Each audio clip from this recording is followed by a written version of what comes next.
آج کی ویڈیو میں ہم آپ کو وینزویلا کے بارے میں دلچسپ حقائق بتائیں گے۔ وینزویلا کو مس یونیورس کی فیکٹری کیوں کہا جاتا ہے؟ یہاں سب سے زیادہ مس یونیورس کیوں بنتی ہیں؟ اور مس یونیورس بننے کے لیے لڑکیاں کن مشکل مراحل سے گزرتی ہیں؟ وینزویلا کے لوگ کس مذہب کے پیروکار ہیں؟ یہاں بسنے والے مسلمان کیسی زندگی گزارتے ہیں؟ یہاں کا ماحول کیسا ہے؟ فحاشی کلچر کتنا عام ہے؟ یہاں لوگ کون سا کاروبار کرنا پسند کرتے ہیں؟ ماحول کیسا ہے؟ یہاں کی سب سے مشہور آبشار کون سی ہے؟ یہی موضوعات ویڈیو میں ڈسکس کریں گے۔ چلتے ہیں ویڈیو کی طرف۔ مس یونیورس کی فیکٹری۔ وینزویلا کو عالمی سطح پر مس یونیورس کی فیکٹری کہا جاتا ہے اور یہ کوئی مبالغہ آرائی نہیں ہے۔ وینزویلا دنیا کا وہ واحد ملک ہے جس نے اب تک سب سے زیادہ بین الاقوامی حسن کے مقابلے جیتے ہیں۔ 2026 کے آغاز تک کے اعداد و شمار کے مطابق مس یونیورس 7 بار، مس ورلڈ 6 بار، مس انٹرنیشنل 9 بار، مس ارتھ 2 بار۔ مجموعی طور پر وینزویلا نے بگ فور یعنی 4 بڑے عالمی مقابلوں میں 24 فتوحات حاصل کی ہیں، جو ایک عالمی ریکارڈ ہے۔ 2009 میں وینزویلا نے ایک منفرد تاریخ رقم کی جب ڈیانا مینڈوزا نے اپنی ہی ہم وطن اسٹیفنیا فرنانڈیز کو مس یونیورس کا تاج پہنایا۔ یہ تاریخ میں پہلی بار تھا کہ ایک ہی ملک نے مسلسل 2 سال یہ ٹائٹل جیتا۔ جس طرح دوسرے ممالک میں کرکٹ یا فٹ بال کی اکیڈمیاں ہوتی ہیں، وینزویلا میں سینکڑوں بیوٹی اکیڈمیز ہیں۔ یہاں چھوٹی بچیوں کو بچپن ہی سے چلنے کا انداز، بول چال، میک اپ اور عالمی حالات حاضرہ کی تربیت دی جاتی ہے۔ دارالحکومت کراکس میں 60 سے زائد بڑے ماڈلنگ اسکول موجود ہیں، جہاں لڑکیاں داخلہ لینا اپنا خواب سمجھتی ہیں۔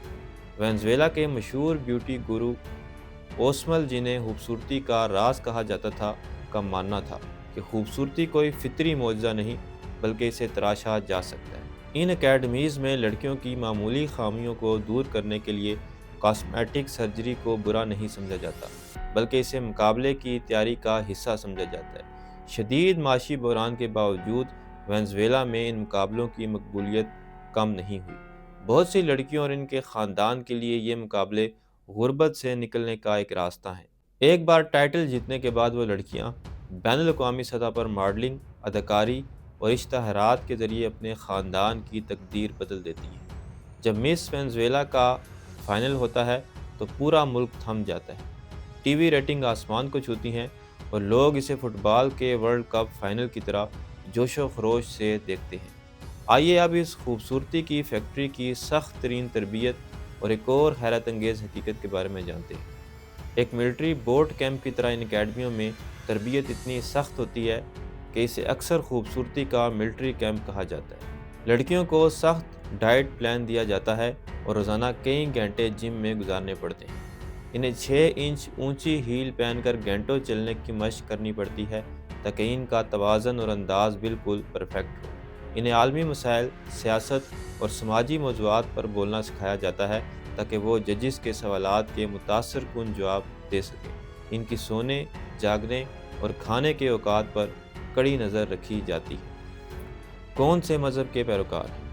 وینزویلا کی آبادی کی اکثریت مسیحی ہے، جو کل آبادی کا تقریباً 85 سے 90% بنتا ہے۔ تقریباً 71% لوگ رومن کیتھولک فرقے سے تعلق رکھتے ہیں۔ وینزویلا کا آئین تمام شہریوں کو مذہبی آزادی کی ضمانت دیتا ہے۔ وہاں کوئی باقاعدہ سرکاری مذہب نہیں ہے اور چرچ اور اسٹیٹ قانونی طور پر الگ ہیں، اگرچہ کیتھولک چرچ کا وہاں اثر و رسوخ کافی زیادہ ہے۔ وینزویلا میں مسلمانوں کی ایک چھوٹی لیکن متحرک برادری موجود ہے۔ ان میں سے زیادہ تر کا تعلق لبنان، شام اور فلسطین سے ہجرت کر کے آنے والے خاندانوں سے ہے۔ دارالحکومت کراکس میں واقع شیخ ابراہیم بن عبدالعزیز آل ابراہیم مسجد لاطینی امریکہ کی دوسری بڑی مسجد مانی جاتی ہے۔ ماحول کیسا ہے؟ عام شہریوں کے لیے زندگی ایک مسلسل جدوجہد کا نام ہے۔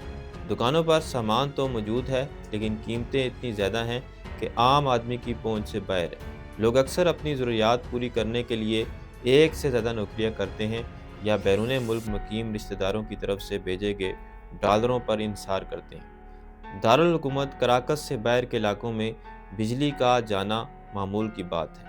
ان مشکلات کے باوجود وینزویلا کے لوگ اپنی زندہ دلی کے لیے مشہور ہیں۔ یہاں کے لوگ بہت سماجی اور خوش اخلاق ہیں۔ وہ دکھوں کے باوجود موسیقی، رقص اور ہنسی مذاق کا راستہ ڈھونڈ لیتے ہیں۔ یہاں خاندانی نظم بہت مضبوط ہے۔ مشکل وقت میں پورا خاندان ایک دوسرے کا سہارا بنتا ہے، جو انہیں ٹوٹنے نہیں دیتا۔ سیاحوں یا عام شہریوں کے لیے سیکیورٹی ایک بڑا مسئلہ رہا ہے۔ بڑے شہروں میں جرائم کی شرح زیادہ ہے، اس لیے لوگ شام کے بعد باہر نکلنے میں احتیاط برتتے ہیں اور غیر ضروری طور پر قیمتی اشیاء ساتھ رکھنے سے گریز کرتے ہیں۔ فحاشی کلچر۔ وینزویلا ایک لاطینی امریکہ ملک ہے جہاں کی ثقافت میں مغربی رنگ نمایاں ہے۔ وہاں لباس اور میل جول کے معاملے میں یورپی ممالک کی طرح کافی آزادی اور کھلا پن ہے۔ ساحلی علاقوں اور تفریحی مقامات پر مختصر لباس پہننا وہاں ایک عام بات سمجھی جاتی ہے اور اسے وہاں فحاشی کے زمرے میں نہیں لیا جاتا۔ انٹرنیٹ اور مخصوص ویب سائٹ جیسے اونلی فین کا استعمال بہت عام ہے، کیونکہ لوگ اس سے ڈالر کمانے کا ایک آسان ذریعہ سمجھتے ہیں۔ یہ صورتحال روایتی خاندانی اقدار کے لیے ایک بڑا چیلنج بن چکی ہے۔ وینزویلا کے ٹی وی ڈرامے اور موسیقی کی ویڈیوز میں اکثر بولڈ مناظر اور رقص دکھایا جاتا ہے، جو وہاں کے عام میڈیا کا حصہ ہے۔ لوگ کیا کاروبار کرتے ہیں؟ وینزویلا میں اب مقامی کرنسی کے بجائے امریکی ڈالر میں لین دین عام ہو چکا ہے۔ اگر آپ کی نوکری کی تنخواہ ڈالرز میں ہے تو آپ ایک اچھی زندگی گزار سکتے ہیں، لیکن اگر تنخواہ مقامی کرنسی میں ہے تو وہ مہنگائی کی وجہ سے چند دنوں میں ہی ختم ہو جاتی ہے۔ دکانوں اور چھوٹے کاروباروں نے اپنی قیمتیں ڈالرز میں مقرر کر دی ہیں تاکہ وہ نقصان سے بچ سکیں۔ انٹرنیٹ کے بڑھتے ہوئے استعمال کی وجہ سے آن لائن خریداری اور گھر تک سامان پہنچانے کے کاروبار میں تیزی آئی ہے۔ وینزویلا کے لوگ کھانے پینے کے بہت شوقین ہیں، یہاں تک کہ معاشی بحران میں بھی کھانے کا کاروبار چلتا رہتا ہے۔ بہت سے نوجوان اب گھر بیٹھے غیر ملکی کمپنیوں سے ڈالر کما رہے ہیں۔ 2026 کی تازہ ترین سیاسی تبدیلیوں کے بعد یہ توقع کی جا رہی ہے کہ عالمی تیل کمپنیاں دوبارہ وینزویلا کا رخ کریں گی۔ انجینئرز، ٹیکنیشینز اور لاجسٹک ماہرین کے لیے ہزاروں نئی ہائی سپیڈ نوکریاں پیدا ہونے کا امکان ہے۔ نوجوان نسل کیا کرتی ہے؟ وینزویلا کے نوجوانوں نے مقامی معیشت کی تباہی کا حل انٹرنیٹ میں ڈھونڈا ہے۔ چونکہ مقامی نوکریوں میں تنخواہ کم ہے، اس لیے لاکھوں نوجوانوں نے فری لانسنگ سیکھ لی ہے۔ وینزویلا کرپٹو کرنسی کے استعمال میں بھی کافی آگے ہے۔ ایک اندازے کے مطابق 70 لاکھ سے زائد لوگ ملک چھوڑ چکے ہیں، جن میں اکثریت باصلاحیت نوجوانوں اور گریجویٹس کی ہے۔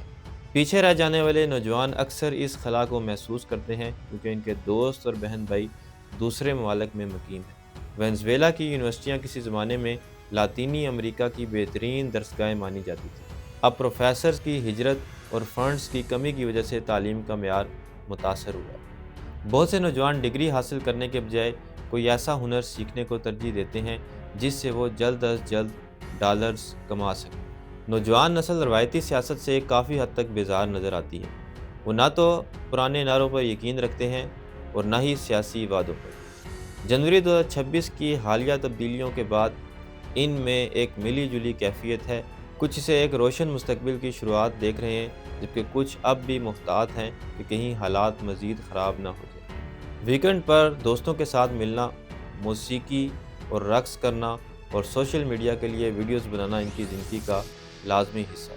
نوجوانوں میں فٹنس اور اچھی جسامت کا بہت زیادہ رجحان ہے، جسے وہ اپنی شناخت کا اہم حصہ سمجھتے ہیں۔ فٹ بال اور بیس بال نوجوانوں کے پسندیدہ کھیل ہیں، خاص طور پر فٹ بال کی قومی ٹیم ان کے لیے اتحاد اور فخر کی علامت ہے، جو انہیں تمام سیاسی اور معاشی اختلافات سے بالاتر کر کے ایک جھنڈے تلے جمع کر دیتی۔